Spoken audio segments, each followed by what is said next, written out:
मेरे प्यारे बच्चे, क्यों दुखी हो, क्यों रो रही हो, क्यों परेशान हो? मैं आ रहा हूँ तुम्हारे पास, मैं आ रहा हूँ तुम्हारे पास। दुखी मत हो, रो मत। मैं जानता हूँ मेरी बहुत सी बहन बेटियाँ ऐसी हैं जिनका मायका नहीं है। मायका नहीं है का मतलब कि उनके भाई नहीं थे, माता पिता थे और वो परलोक सिधार गए, तो अब उनका मायका लगभग ख़त्म है। मेरे कुछ ऐसे भी बच्चे हैं, मेरी ऐसी भी बेटियां हैं कि जिनके भाई हैं लेकिन वो उन्हें मायके नहीं बुलाते हैं।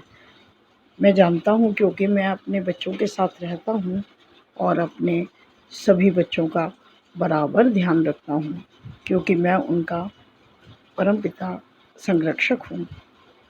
उनकी चिंता करना मेरा दायित्व है, उनके बारे में सोचना मेरा फ़र्ज़ है और मैं उसे हमेशा बखूबी निभाता हूँ। मेरी प्यारी बच्ची, मैं देख रहा हूँ कई बच्चियाँ मेरी रो रही हैं, दुखी हैं। परेशान मत हो। मैंने कहा ना कि जैसा तुम सोचोगे मैं उसी भाव में तुम्हें ज़रूर नज़र आऊँगा। तुम मुझे भाई की नज़र से देखोगे, मैं भाई ही नज़र आऊँगा। मेरे प्यारे बच्चे, सीढ़ी तुम्हारा मायका है ना, तो घबराओ मत। सीढ़ी नहीं आ सकते हो, परेशान मत हो। अपने आसपास के मंदिर में जाकर भी तुम मुझे राखी बांध सकते हो और अपने त्यौहार को बहुत खुशी से मना सकते हो मेरी प्यारी बहन। और यदि तुम मंदिर तक नहीं आ सकती, कोई ज़रूरत नहीं है, तुम्हारे घर में ही मेरा स्वरूप है ना। तुम मुझे तिलक लगाओ, मीठा खिलाओ, जो तुम्हारा मन है वो खिलाओ, मैं वही खाऊंगा। हलवा बनाकर मुझे खिलाने का मन है, हलवा बना के खिलाओ। कोई फ्रूट खिलाने का मन है वो खिलाओ। मिष्ठान्न खिलाना चाहती हो, अच्छा मिष्ठान्न खिलाओ।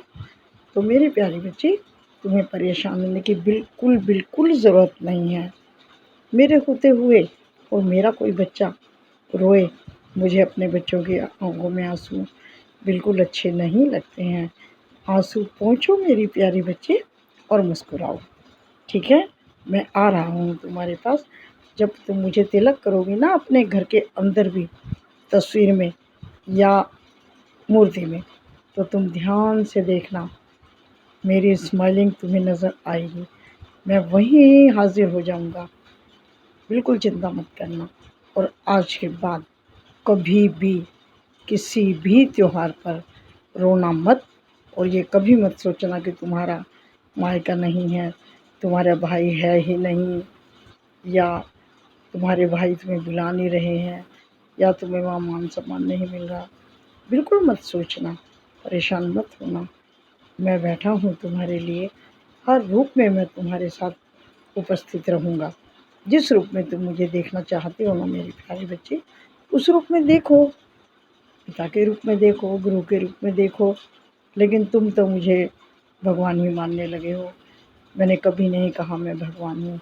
मैं तो उस अल्लाह का, ईश्वर का नेक बंदा हूँ जो तुम्हारे लिए हमेशा प्रार्थना करता हूँ, तुम्हारे लिए हर चीज़ उपलब्ध कराने की कोशिश करता हूँ जिसकी तुम्हें आवश्यकता है, जिससे मेरे सभी बच्चे बहुत खुश हों और कमी महसूस ना करें।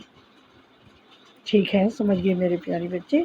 एक बच्ची नहीं है, मैं आज उन सभी बच्चियों से बात कर रहा हूँ, उन सभी बहन और बेटियों से बात कर रहा हूँ जो मायके नहीं जा रही हैं। मैं जानता हूँ बहुत सारी हैं, 2-4 नहीं हैं, बहुत हैं, लेकिन कोई बात नहीं परेशान होने की मेरी प्यारी बच्ची। मैं हमेशा तुम्हारे पास रहूँगा, हर रूप में, जिस रूप में तुम्हें आवश्यकता होगी मैं वही रूप धारण करके तुम्हारे पास खड़ा रहूँगा। ये मेरा वायदा है तुम्हें मेरे प्यारे बच्चे। नारी तो हर रूप में पूजनीय है, माँ हो, बहन हो, बेटी हो, पत्नी हो, हर रूप में नारी पूजनीय है। और तुमने पढ़ा था ना सच्चरित्र में भी कि मैं महिलाओं का बहुत सम्मान करता हूँ और मैं माँ सदृश ही सबको देखता हूँ। लेकिन मेरी प्यारी बहना, आज तो मुझे भाई के रूप में देखना चाहती है ना, मैं तुझे भाई के रूप में ही दिखूँगा और तुम्हारा दिया हुआ हलवा हो, या जो भी वस्तु तुम मुझे भेंट करोगी, देखना मैं उसे ग्रहण ज़रूर करूँगा। और तुम एक सादा धागा भी मुझे बांध दो।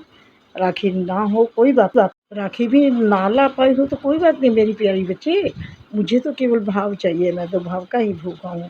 कलावा तो है ना, कलावा ही बांध दो मेरी कलाई पर मेरी प्यारी बच्ची। और कलावा नहीं मिल रहा, ढूंढ रहे हो तो कोई बात नहीं, सिलाई का धागा तो है ना, उसको 5-7 लड़ बना के बांध दो, खुश रहो। और तुम मेरी ऊदी को महाप्रसाद बोलती हो ना, तुम्हें ऊदी बहुत पसंद है ना, और तुम रोज़ उसका सेवन करती हो, माथे पर भी लगाती हो और जल में ग्रहण करती हो। तो लो, आज मैं तुम्हें प्रसाद रूप में ऊदी और खुश रहने के लिए फूल दे रहा हूँ। हाथ बढ़ाओ और इसे ग्रहण करो, खुश रहो,